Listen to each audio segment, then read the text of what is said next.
Hello दोस्तों, आज हम पढ़ेंगे कक्षा 10वीं का गणित चैप्टर 9। चैप्टर का नाम है त्रिकोणमिति के कुछ अनुप्रयोग और प्रश्नावली 9.1 का हम क्वेश्चन नंबर 4 पढ़ेंगे। तो क्वेश्चन नंबर 4 क्या कहता है, देखिए कहता है कि भूमि के एक बिंदु से जो मीनार के पाद बिंदु से 30 मीटर की दूरी पर है, मीनार के शिखर का उन्नयन कोण 30 डिग्री है, तो मीनार की ऊंचाई ज्ञात कीजिए। ठीक है, एक प्रश्न है। तो शुरू से अंत तक का वीडियो देखिए। यदि वीडियो आपको पसंद पड़ता है तो एक लाइक कर दीजिए, और चैनल पर पहली बार जुड़े हैं तो चैनल को सब्सक्राइब कर लीजिए और बेल आइकन को प्रेस कर लीजिए, जिससे क्या होगा कि समय समय पर आपको नोटिफिकेशन मिलते रहेगा। तो चलिए स्टार्ट करते हैं क्वेश्चन नंबर 4 को। देखिए, पहले क्या करना पड़ेगा, इसको आपको एक आकृति बनाना पड़ेगा। ठीक है, तो आकृति कैसे बनेगा देखिए, तो इसको अच्छी तरह से आपको पढ़ना है और आकृति बनाने सीखना है। कहता है कि भूमि के एक बिंदु से, ठीक है, एक जो मीनार के पाद बिंदु से 30 मीटर की दूरी पर है। तो देखिए यहाँ पर क्या करना है कि थोड़ा सा आपको समझना है। जैसे देखिए यहाँ पर मीनार छाप लेते हैं मीनार। ठीक है, मीनार हो गया, लिख लेते हैं यहाँ पर ये मीनार हो गया। ठीक है, अब भूमि के एक बिंदु से देखिए, भूमि देखिए ये वाला है, अगर इधर बनाना है तो भूमि इधर ले लीजिए, या बनाना है तो उधर ले लीजिए। तो भूमि देखिए ये वाला आपका भूमि है, ये भूमि है। तो जब आप मीनार यहाँ बनाए हैं तो भूमि के एक बिंदु आपको इधर लेना है। ठीक है, यदि मीनार इधर रहता, अगर भूमि हम इधर लेते, ठीक ना, इधर बढ़ा लेते, तो आपको बिंदु यहाँ से लेना था। मतलब जहाँ पर मीनार का जो पाद बिंदु है यहीं पर आपको नहीं लेना है। ठीक है, तो क्या करें कि भूमि के एक बिंदु से जो मीनार के पाद बिंदु से 30 मीटर की दूरी पर, देखिए भूमि के एक बिंदु कहाँ माने, ये वाला। ठीक है, अब ये देखिए मीनार है, तो मीनार देखिए, मीनार का ऊपर वाला भाग को हम क्या बोलते हैं, शिखर बोलते हैं, और नीचे वाला भाग क्या बोलते हैं, पाद बिंदु बोलते हैं। ठीक ना, आपको याद रखना है। तो भूमि के एक बिंदु से मतलब यहाँ से मीनार के पाद बिंदु, मीनार का पाद बिंदु कहाँ है, यहाँ है। ठीक है, तो भूमि के एक बिंदु से मीनार के पाद बिंदु की दूरी पर, कितना दूरी पर है, तो बता रहे हैं कि 30 मीटर की दूरी पर है। तो मतलब यहाँ और यहाँ का दूरी दिया है ये 30 मीटर, ऐसे आपको समझना है। ठीक है, मीनार के शिखर का, अब देखिए मीनार का शिखर कहाँ है, तो ये देखिए मीनार है तो शिखर ये वाला होगा, ऊपर वाला भाग को शिखर बोलते हैं।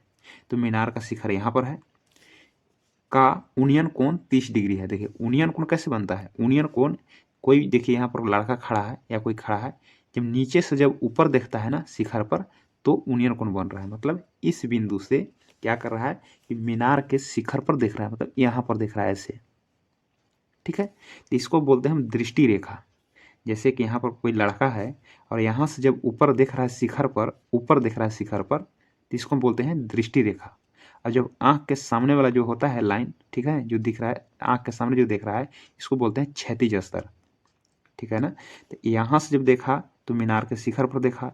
अब ये हुआ जो आँख के सामने वाला जो भाग होता है, ये लाइन जो दिख रहा है, इसको क्षैतिज स्तर बोलते हैं। तो ये दोनों के जो बीच में जो कोण बनता है ना ये वाला, इसी को बोलते हैं उन्नयन कोण।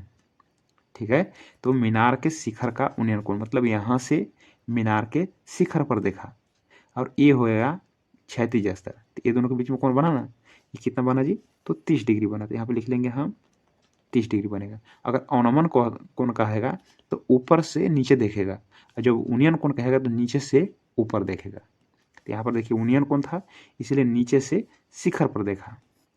ठीक है, बात समझ में आ गया है। आपको बताना है कि मीनार की ऊंचाई क्या होगा। ठीक है, तो ये देखिए मीनार है, अब इसी का ऊंचाई ज्ञात करना है। तो चलिए इसको मान लेते हैं, ये चलिए ए है, ये देखिए बी है, ये देखिए सी है। ठीक है, ये देखिए 90 डिग्री का कोण बनेगा ये वाला। ठीक है, क्योंकि जब सीधा खड़ा है ना तो ये 90 डिग्री कोण बनाएगा, ये 90 डिग्री। 90 डिग्री के सामने वाला जो भुजा होता है इसको एच बोलते हैं, कर्ण। ठीक है ना, और यहाँ से जब बना रहे हैं ना, तो यहाँ से देखिए, यहाँ से जब निकाल रहे हैं तो सामने वाला भुजा क्या होगा, लंब हो जाता है।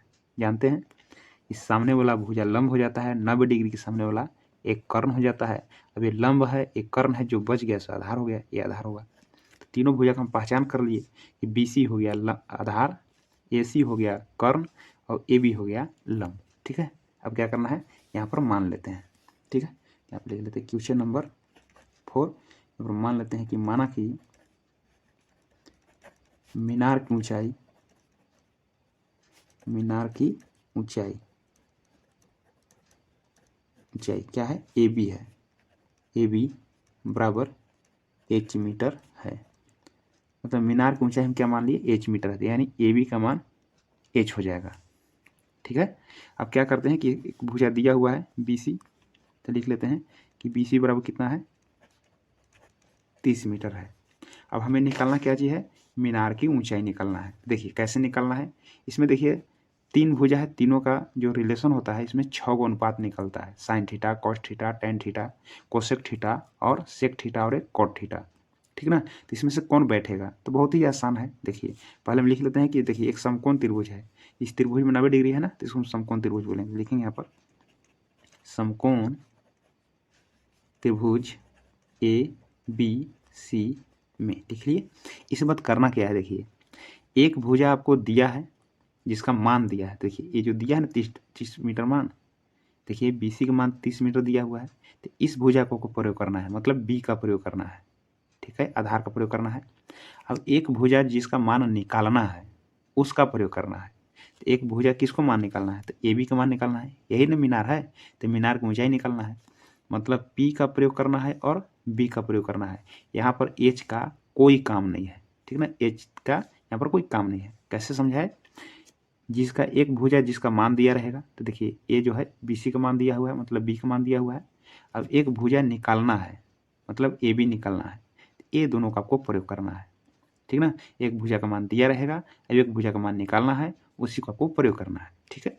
यदि हम P ऊपर किए और B नीचे करेंगे तो फार्मूला बनेगा tan का, यदि B ऊपर कर दिए और P नीचे किए तो बनेगा फार्मूला cot का, ठीक है। तो यहाँ पर देखिए लिखते हैं, तो पहले जिसको निकालना है ना इसको हम पहले प्रयोग कर रहे हैं, मतलब इसको tan बना रहे हैं फार्मूला, ठीक है। तो पहले हम P को ऊपर रखेंगे, P मतलब AB भुजा को रखते हैं ऊपर, ठीक है, और जो मान दिया है उसको हम रखते हैं नीचे, मतलब BC को रखते हैं नीचे, ठीक है।